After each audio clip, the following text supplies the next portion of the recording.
Are you a woman of faith who is struggling to navigate your current season of life? Do you feel like life is just happening to you instead of for you? My name is Jill Pack. I'm a certified life coach and a member of the Church of Jesus Christ of Latter-day Saints. And I want you to know that no matter your season or circumstance, it is possible to create a more joyful life. And I would love to show you how. Are you ready? Let's go. Hello, my friends. Welcome to the Seasons of Joy podcast. This is episode number 35, entitled Rabbit, Rabbit, Rabbit. In this episode, I'm going to be sharing a conversation that I recently had with my dear friend, Denise Abbott Crosby. She is the author of a new children's book entitled Rabbit, Rabbit, Rabbit. And in this discussion, we're going to talk about her journey, what it looked like, why she wrote this book, and even some things that she's learned from the process. And the reason why I love this conversation is it is an example of what is possible when we don't limit ourselves. Just because you may be in the mid-season of your life doesn't mean that there isn't still wonderful things in store. It's not too late to create a life you love. It's not too late to reach for a dream or a desire that you have. It's not too late to live life to its fullest. So here is my conversation with Denise. You're going to love it. I've known Denise not for a very long time, but the amount of time I've known her, it feels like forever, because she's just one of those people that you just connect with. She just has a beautiful soul. And so I'm going to let her introduce herself. Thank you, Jill. I need a box of tissues. That was such a sweet introduction. Thank you. So my name is Denise Abbott Crosby, and I proudly carry my maiden name, the name of my dad. I was originally born in Brigham City, but I've lived in Cache Valley like near my whole life. So I would call Cache Valley my home.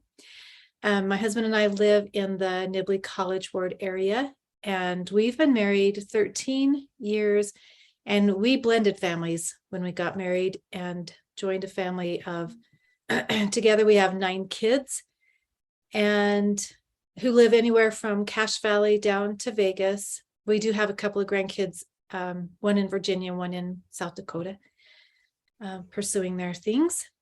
And together we have 40 grandchildren. 3 of those are great grandchildren. And just everyone is just so welcome. As if we can grow our family even double, triple that, we'll be so happy. They're such a blessing. As you know, my husband works for Logan City. He's the light and power distribution manager. And I've had an Aflac agency for about 18 years, which really has been instrumental in my flexibility to pursue the things I like to do. So self-employed, so to just be with family and help with grandkids, to travel and just enjoy my hobbies. Yeah, really I love nice it. So you started that business single. Were you Yes. single when you started it? Okay. Yes. So when you got divorced, you kind of transitioned to that, or did you? When I have got another divorced, I job? went to work for Logan City. I was there for Okay. 15 years. And then I really liked the benefits part of my job, working with employee benefits insurance and stuff, which led to me getting an insurance license. And then I was offered a pretty good opportunity, actually with a company in Salt Lake, but I had to drive every day to Salt Lake. And then the local Aflac manager up here said, hey, you know all about Aflac, come and work. And I was scared to death because it was straight commission and I still had kids at home and I was single. So I remember making that decision and losing a lot of sleep. And looking back, I don't know how I made that decision. I don't know that I necessarily thought, you can do it. I don't know that there was a lot of cheerleading to myself. Mm-hmm. I just knew I couldn't drive to Salt Lake anymore. And I really wanted to be in charge of how much money I make. I really went to work full court press for the first 3 years, we're a sports family, so I use a lot of sports analogies. Yeah. Yeah. But I worked really, really hard the first 3 years. And, that being said, I was still able to be flexible and spend time with the kids and travel a little, and just stuck with it. And it's been 18 plus years now. That's Time so flies. cool. You kind of want to you can pause and go, wow, like that decision, the work you did at that time of your life brought you here. It for sure it did Yeah. in so many areas, because I wasn't thrilled about public speaking, when I started, and then I found myself in employee meetings or talking with, business owners. So for sure, the customer service end of it, the being successful, just, feeding to my self-worth, and that I could accomplish those things, for sure. I really attribute that this last 18 years to a lot of things, a lot of good things that have happened for me. Yeah. Do you feel like the last 18 years have also helped you get to a point where you started this journey of being an author, of writing books? Like, did that help you in this next phase of life? You feel like? Maybe because it gave me some extra time, but I've actually been writing. I don't remember a time I wasn't writing. Okay. Yeah. And I actually published a collection of poems several years ago that I had written over, time. And when I was really young, probably like in the 5th grade, I would handwrite stories on paper, staple them together, make up a library card and glue it to the back. And my friends would come over and check out my library books. I love that so much. It's so funny. Yeah. And in my book, there's a place where this little girl named Bella is reciting a poem. And that's a poem I actually wrote in the 1st grade and received a little certificate, like 3rd place certificate. Yeah. So it was fun to include that. So why don't you tell the listeners a little bit about your book? That's why I wanted to bring you on, because you've just recently published this children's book called Rabbit, Rabbit, Rabbit. And she was just telling me before we hit record that she has sold almost all of her books, and she has a second order in. So I'm so excited. Tell them the story. I think it's such a cute story. Yeah. Okay. Yeah. Thanks. And I don't know if that just means I have that many friends and family that are buying the book, but hey, a book is a book. A book is sale is a book sale. So about 40 years ago, here's where the concept came from. About 40 years ago, I had this cute little neighbor who told me that if you say rabbit, rabbit, rabbit on the first day of every month, which by the way is today that we're recording this, it brings good luck all month long. And I thought that was just kind of a cute little tradition. So I did it. And then I started thinking, and I taught my kids and grandkids to say it. And some of them remembered and some of them took it to heart and some didn't so much. But I had this little story start entering my mind about a little girl. She's 7 years old. Her name is Bella. And her dad wakes her up one morning by whispering, rabbit, rabbit, rabbit. And she thinks that's really interesting. She's really curious as to what that's all about, but she says it, and she goes throughout her day accomplishing some things that are kind of hard. And she starts to attribute it to the fact that she said, rabbit, rabbit, rabbit. Come the end of the night, when she explains to her mom and dad how it really worked, as you can imagine, a 7-year-old, believing, and they sat her down and explained that it was really all of her hard work and practice.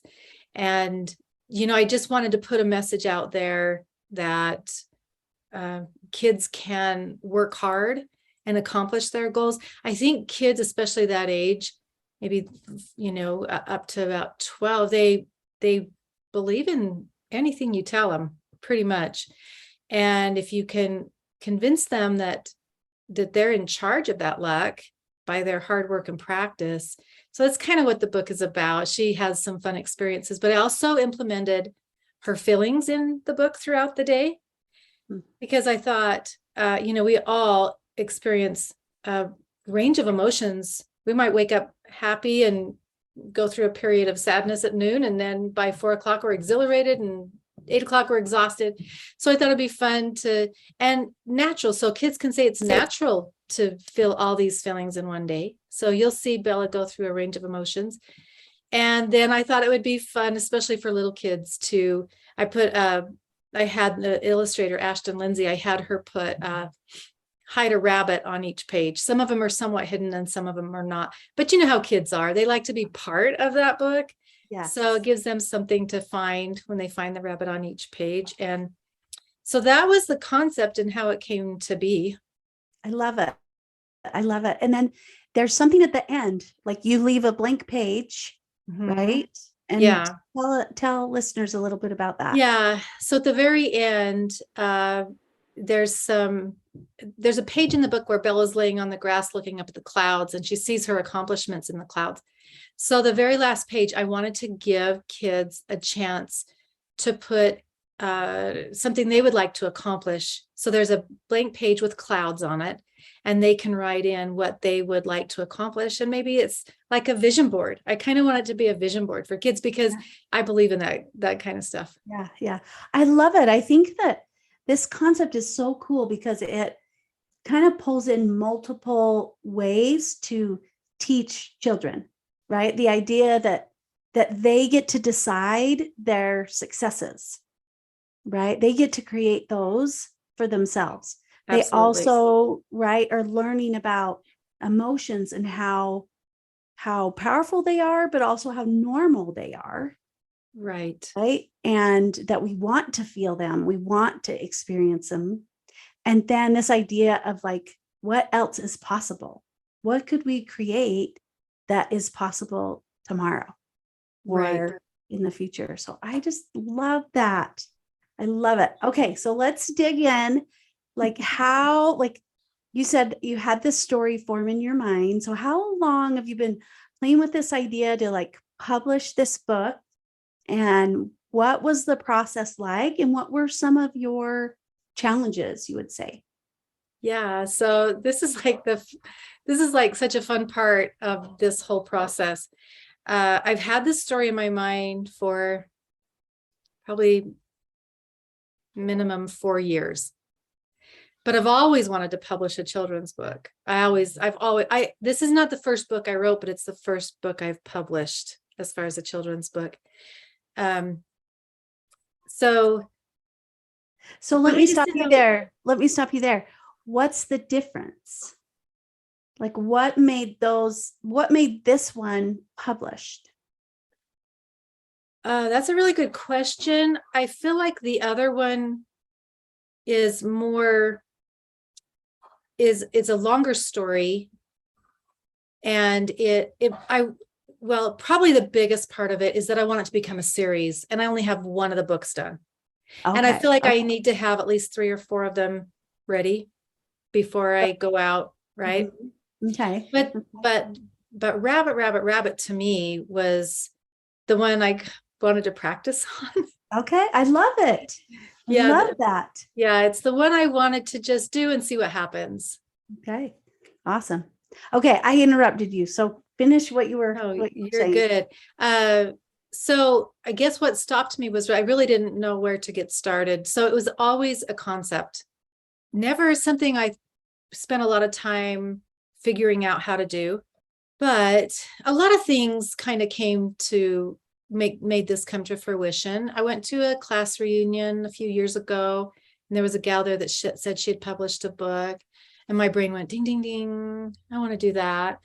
And then I got introduced to the life coaching that Jody Moore does. And I've been probably a little, maybe not quite 2 years, a part of that. And that's really changed how I've been thinking about what, what I found was the biggest roadblock was me. I was my biggest roadblock. And it's funny that through this life coaching, as you know, I'm finding that more and more in so many areas of my life. Like I'm the one getting my way here. I realized that. And because I want to do things perfect, Mhm. then I don't know anyone in the publishing business, or, I thought I had to get a book deal. Mm. And so I actually did send the manuscript out a couple of years ago, and I had some responses, but it was for self-publishing. And at the time I wasn't in a position to do that.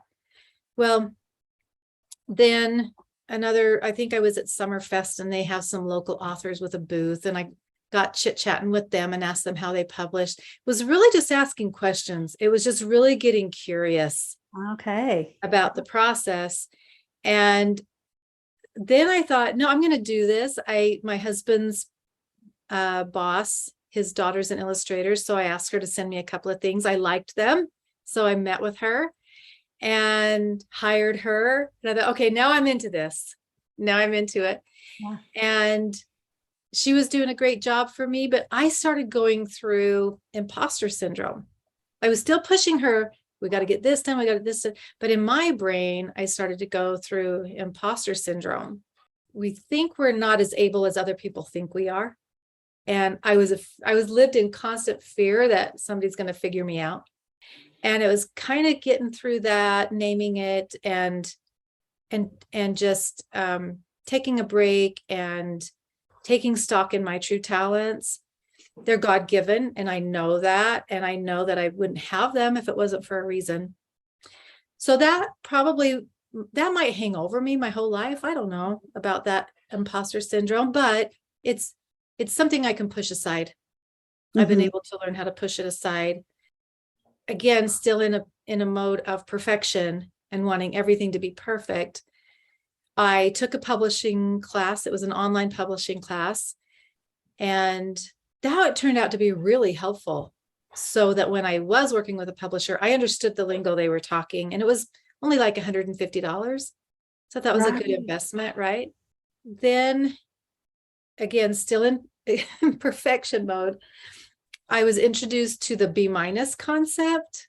And I know you know exactly what that is. And it's something I 100%. learned through That's Jody why Moore's book. that's why there's this podcast. That's right. B minus. B-, just do B- work. That seemed really odd to me. Yeah. So talk on that for a minute. Like, I don't know that I've really talked about it on my podcast before. So speak to that for a minute. Well, yeah. So I think I was thinking, in order to get a book published, I've got to do A+ work, or my best work, or be an expert. And the B- concept, that settled really, really well with me, that no, just do the best you can, just put it out there. And I think that is so good in a lot of areas, even in sales. If I feel like I have to have a perfect presentation, I'm going to hesitate to present. But if I just lay something out, I'm going to learn from it, number one, if it's not perfect, which nothing is, but I'm going to learn from it. And the next time I'm going to do better. And the next time I'm going to do better. But if I just go ahead and get my project done and just grow from that. And that's what I thought with this. I'm not going to hire an editor. I felt like I could edit myself. I'm not going to try to be perfect. I just did the best I could. I did what I thought sounded good to me, wasn't the best. But it really cleared a path that I could go down and not expect too much of myself. If I was still expecting perfection, this book wouldn't be done. And I don't know if it ever would be. Yeah. Yeah. Because you'd never attain it, right? Like you just would think so. Attain that aim. I mean, you would spend so much time revising, rewriting, just combing it with a fine-tooth comb forever. Right. Yeah. And I think that would also, I think when we do that, it really plays into the imposter syndrome. It actually feeds it. That's what I think. I think so too. So, and you were with me the day that I. Yes, I was. Yeah. Brooke Castillo, in one of her classes, I learned that nothing becomes a possibility until you say it out loud. And you and I were at a business minded course with Jody Moore and her group. You were awesome, by the way. And we were meeting a lot of people right? And introducing Yeah. ourselves and, oh, what do you do? And what, and I'm an Aflac insurance agent at this point, I hadn't finished a book. I hadn't started life coach school. And you kept jumping in and saying, oh, she's an author. She's an author. And, and I think that's kind of what also started to break the ice of the imposter syndrome. The fact that you were saying it, but what really broke the ice and opened the floodgates was the first time that I said it. Yes. And I You was there remember standing in that lobby? Yes, I loved it because we were meeting all these new people that were, women entrepreneurs that were there to try to learn from other experts to kind of get motivated in what we were doing and the things we have to offer. And yeah, I just remember saying, this is my friend Denise, who's an author. And everybody would go, oh, really? What's the book you're writing? And then we were standing somewhere and someone said it and she says, I'm an author. And I remember looking at you going, she said it. That's right.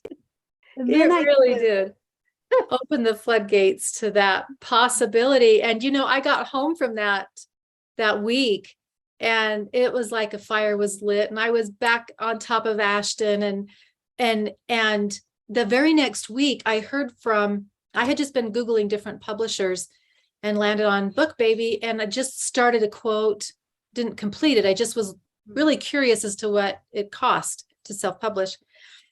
And a couple of days later, so this is like a week after our business minded course, a couple of days after I'd been on that website, I actually got a phone call from Book Baby. And they said, do you have any questions? And I said, man, do I ever. And that's really what started it. And I put a little money aside to self-publish at that point. And they were great to work with. And I said, Ashley, come on, we got to meet these certain deadlines. She was great at that.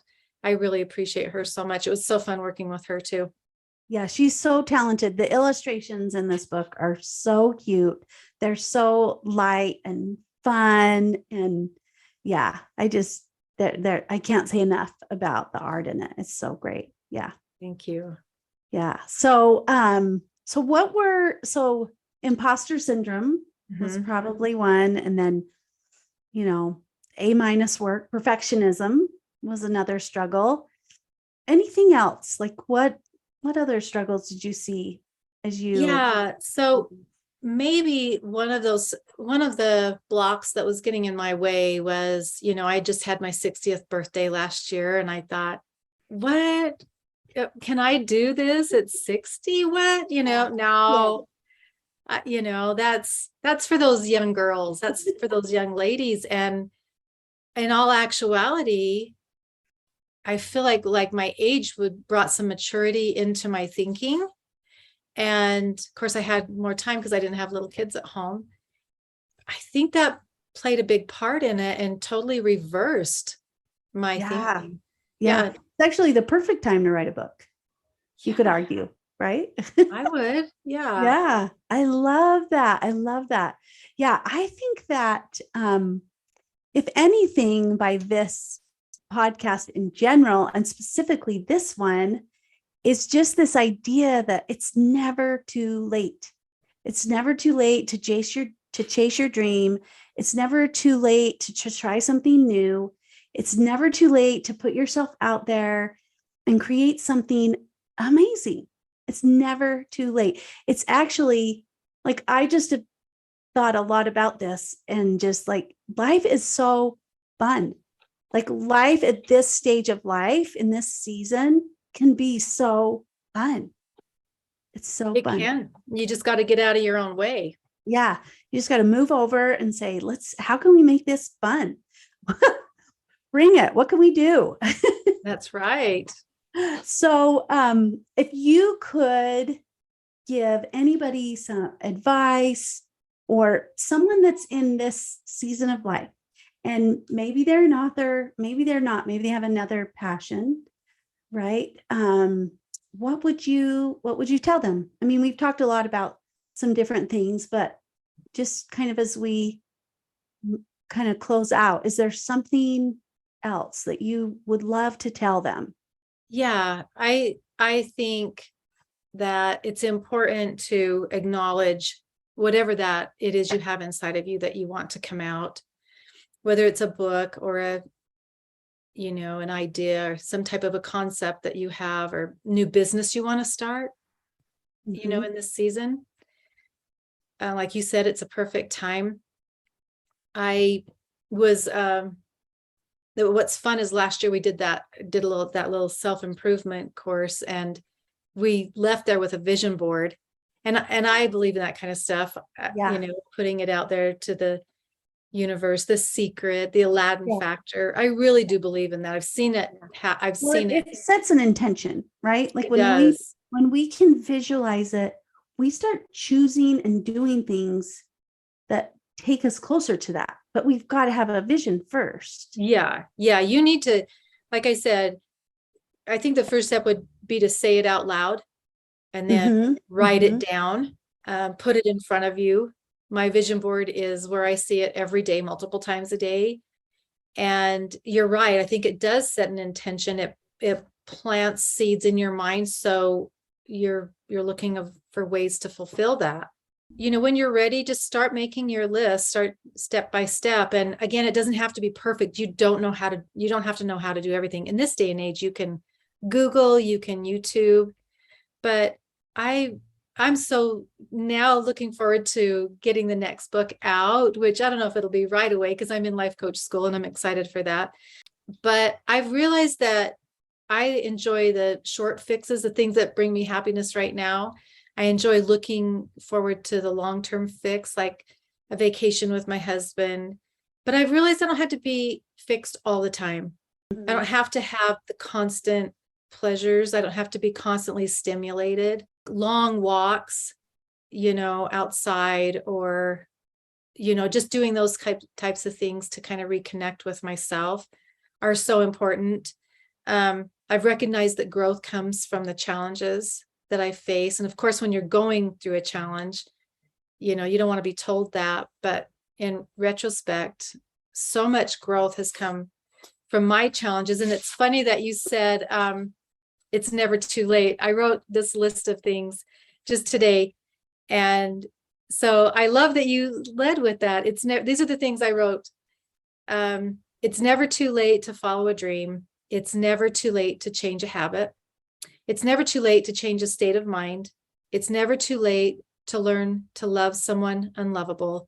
It's never too late to repent, and it's never too late to forgive. Oh, I love it. I love that so much. I think that is probably one of my big takeaways in this season is that, it's never too late. It's always available to us to create something amazing in our life. I love that.